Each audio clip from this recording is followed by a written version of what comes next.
आज मैं चैप्टर 3 आव्यूह पढ़ाने जा रही हूँ। इसमें आव्यूह में देखेंगे हम कि ये इस टाइप का बना हुआ, बड़े ब्रैकेट के टाइप का बना हुआ होता है, तो उसको हम क्या बोलते हैं? आव्यूह है। आव्यूह की पहचान क्या है? जब बड़े ब्रैकेट के टाइप में कोई भी अंक लिखा रहेगा उसको हम क्या बोलेंगे? आव्यूह बोलेंगे। और इसमें क्या है? इसमें हम पहले में दिखा रहे हैं कि ये 15 है, ये 6 है, और ये 10 है, ये 2 है, ये 13 है, ये 5 है। तो ये जो ऐसे जाता है इस टाइप से, तो ये इसको क्या बोलेंगे? हम पंक्ति बोलेंगे, पहली पंक्ति। इसको क्या बोलेंगे? दूसरी पंक्ति। और इसको क्या बोलेंगे? तीसरी पंक्ति। और ऐसे आएंगे सीधे तो इसको क्या बोलेंगे? स्तंभ बोलेंगे, यानी पहला स्तंभ। ऐसे जाएगा तो दूसरा स्तंभ। एक और उदाहरण के द्वारा हम समझ लेते हैं कि पंक्ति और स्तंभ क्या होते हैं। तो ये भी देखो, ये ध्यान देना, बड़े ब्रैकेट के अंदर यदि बना होगा तो उसको हम क्या बोलेंगे? ये आव्यूह है हमारा। तो इसमें जब इस तरह जाए, सीधी लाइन की तरह जाए, तो क्या बोलते हैं? उसको पंक्ति बोलते हैं। पहला यदि रहेगा तो पहली पंक्ति, दूसरा यदि रहेगा तो दूसरी पंक्ति। इसी तरह जब एकदम सीधी खड़ी लाइन लंबवत हो तो इसको क्या बोलेंगे? स्तंभ बोलेंगे। इसको पहला स्तंभ, इसको दूसरा स्तंभ, इसको तीसरा स्तंभ। यानी हमें आव्यूह में किसकी ज़रूरत होती है? पंक्ति और स्तंभ की। सबसे पहले हमको क्या आना चाहिए? पंक्ति और स्तंभ क्या है पहचानने आना चाहिए। तो आगे चलते हैं हम। आव्यूह की कोटि क्या होती है? आव्यूह की कोटि, आव्यूह की कोटि क्या होती है? यम पंक्तियों तथा यन स्तंभों वाले किसी आव्यूह को यम क्रॉस यन कोटि या आर्डर इंग्लिश में बोलते हैं का आव्यूह अथवा केवल यम क्रॉस यन आव्यूह कहते हैं। यानी आव्यूह की कोटि क्या होती है? यम पंक्तियों तथा यन स्तंभों वाले, यानी पंक्ति यम हो, अभी हमने बताया कितनी कितनी पंक्ति आ रही थी, पंक्ति यम हो और यन स्तंभ वाले किसी आव्यूह को यम क्रॉस यन कोटि का आव्यूह कहते हैं। इसमें सबसे पहले आर्डर में हम क्या लिखते हैं? आर्डर या कोटि बोलते हैं कि किसी भी आव्यूह की आर्डर या कोटि क्या होती है। तो इसमें हमें क्या है? यम क्या दिखा रहा है? हमारा पंक्तियों की संख्या। तो सबसे पहले हम क्या लिखेंगे? पंक्ति लिखेंगे, पंक्तियों की संख्या कितनी है। यम कोई भी हो सकता है, लेटर 1 से अनंत तक जो भी। और यन क्या है? स्तंभों की संख्या यहाँ पर इंडिकेट कर रहा है, कुछ भी हो सकती है, वो तो जो दिया रहेगा उस हिसाब से हम कहेंगे कि इसका आर्डर कितना है। यानी आव्यूह की कोटि हो गया। अब इसका एग्जाम्पल समझ लेते हैं। इसका एक सूत्र होता है, इससे दर्शाते हैं। ये बड़े ब्रैकेट के अंदर रहेगा तो आव्यूह से दर्शाते हैं। अब A11, A12, A13 dot dot A1J, A1N, यानी यहाँ पर क्या है? ये हमारी पहली पंक्ति है। ये क्या है? इसी तरह दूसरी पंक्ति है। ये क्या है? तीसरी। ये क्या है? लास्ट में यमय पंक्ति है। इसी तरह पहला स्तंभ, दूसरा स्तंभ, तीसरा, ये लास्ट में क्या आ गया? यनवा स्तंभ। तो हमने बताया था कि आव्यूह की कोटि क्या होगी? तो आव्यूह की कोटि होगी एम क्रॉस यन, यानी हम पहले यम, हम अब पंक्ति की संख्या लिखेंगे। पंक्ति की संख्या कितनी है? 1 2 3, यानी यम तक लिखी गई है तो यम हो गया। और यहाँ पर स्तंभ की संख्या कितनी है? यन। और हम इसको दर्शाते कैसे हैं? ए बराबर, आप कोई भी लेटर ले सकते हैं लेकिन सामान्यतः हमको आव्यूह में ए लेते हैं। तो ए बराबर स्मॉल ए आई जे। आई जे क्या करता है? उसके पहली पंक्ति है, दूसरी पंक्ति है या दूसरा स्तंभ है, ये इंडिकेट करता है। और एम क्रॉस एन, यम हमारी क्या इंडिकेट कर रही है? पंक्तियों की संख्या। यन हमारा क्या इंडिकेट कर रहा है? स्तंभों की संख्या। ये आप लोग को जितना भी डिफिनीशन बता रहे हैं सारा लिखना है चौपड़ी में। इस प्रकार क्या है? आवी पंक्ति के आएगा A11, A12, यानी AI1, AI2, AI3 dot dot AIN है। जबकि जेवे स्तंभ के आया A1J, A2J, A3J, AMJ है। ये आपको ध्यान रखना पड़ेगा। अब आगे आते हैं हम। आव्यूह के प्रकार। आव्यूह के प्रकार कितने होते हैं? पहला है स्तंभ आव्यूह। तो हमें पता होना चाहिए कि ये कौन सा आव्यूह है। पहला है स्तंभ आव्यूह। स्तंभ आव्यूह क्या होता है? एक आव्यूह स्तंभ आव्यूह कहलाता है यदि उसमें केवल एक स्तंभ होता है, यानी उसमें सिर्फ केवल एक स्तंभ होगा। और सबसे पहले हम आव्यूह में पंक्ति को लिखेंगे, उसके बाद स्तंभ को लिखते हैं, ये ध्यान देना। तो हमने बोला आव्यूह को यहाँ पर सामान्यतः ए से दर्शाया गया है। यदि दो आव्यूह हो तो बी लेटर ले लिया गया। तो क्या है? 0√3 - 1 1/2 बड़े ब्रैकेट के अंदर है, तो ये आव्यूह है। इसका स्तंभ कितना है? एक ही है ना स्तंभ, एक ही लंबवत लाइन है, यानी इसका स्तंभ एक है। लेकिन पक्ति कितनी है? पक्ति तो अब हमें स्तंभ के बारे में पढ़े, इसलिए इसमें स्तंभ का ही जिक्र करेंगे। यानी ये क्या है? स्तंभ आव्यूह है, जिसमें एक स्तंभ हो क्या कहता है? एक स्तंभ आव्यूह कहलाता है।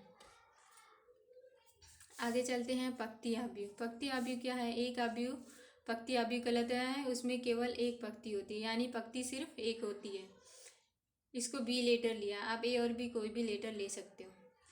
ये इसमें कितनी पक्ति है? सिर्फ एक सीधी लाइन है, यानी इसमें कितनी पक्ति है? एक पक्ति है। लेकिन स्तंभ कई है ना, ऐसे देखें सभी को, तो 4 स्तंभ बन रहे हैं। यानी पहले हम पक्ति को लिखते हैं, कोई भी आव्यूह की कोटि को क्या लिखते हैं? पहले पक्ति लिखते हैं, फिर क्रॉस, फिर स्तंभ की संख्या लिखते हैं। अब आगे चलते हैं, क्या है? वर्ग आव्यूह। वर्ग आव्यूह क्या होता है? एक आव्यूह जिसमें पंक्तियों की संख्या स्तंभों की संख्या के समान हो, यानी जितनी पंक्तियों की संख्या है उतनी स्तंभों की संख्या हो, तो उसे क्या कहते हैं? हम वर्ग आव्यूह कहते हैं। इसका उदाहरण देख लेते हैं। ए बराबर है, ये दिया हुआ है, यानी इसमें देख लें कि पंक्तियों की संख्या और स्तंभ, ये अंक कितना भी दिया है, इससे लेना देना नहीं है, बस हमको ये ध्यान देना है कि पंक्ति की संख्या और स्तंभ की संख्या समान होनी चाहिए। उसी को हम क्या बोलते हैं? वर्ग आव्यूह बोलते हैं।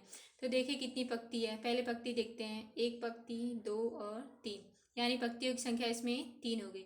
अब स्तंभ की संख्या भी देख लेते हैं, 1 स्तंभ, 2 स्तंभ और 3, यानी दोनों समान हैं, इसलिए क्या हो जाएगा? वर्ग आव्यूह हो जाएगा।